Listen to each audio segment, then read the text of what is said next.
നടുറോഡിൽ വെച്ച് തോക്ക് ചൂണ്ടി 80 ലക്ഷം രൂപ കൊള്ളയടിച്ചു.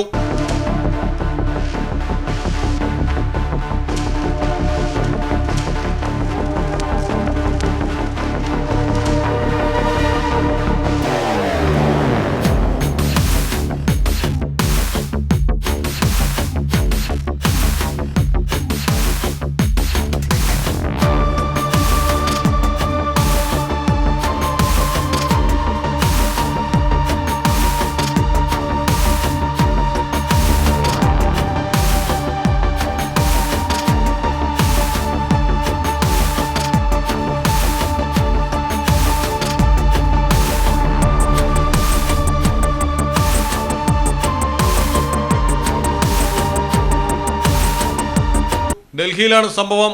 ലാഹോരി ഗേറ്റ് ഏരിയയിലെ ഒരു വ്യാപാരിയിൽ നിന്നാണ് ലക്ഷങ്ങൾ മോഷ്ടിച്ചു കൊണ്ടുപോയത്.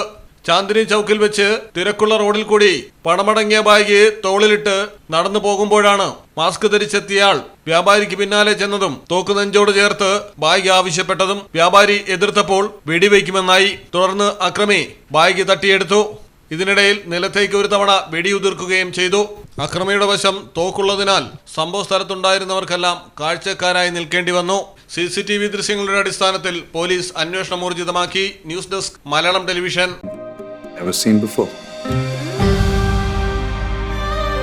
നിങ്ങളും അത് തന്നെയല്ലേ ആഗ്രഹിക്കുക? സ്പെഷ്യൽ മൊമെന്റ്സിന് വേണ്ടി ജ്വല്ലറി തിരഞ്ഞെടുക്കുമ്പോൾ നെവർ സീൻ ബിഫോർ ഡിസൈൻസ്. നിങ്ങളുടെ സ്നേഹത്തോളം പ്യൂർ ആൻഡ് പ്രഷ്യസ്, ഹൃദയം തൊട്ടറിഞ്ഞുള്ള സർവീസ്. കവിത ഗോൾഡൻ ഡയമണ്ട്സ് പോലെ തീർത്തും versatile. Kavitha golden diamonds, the versatile jewellery.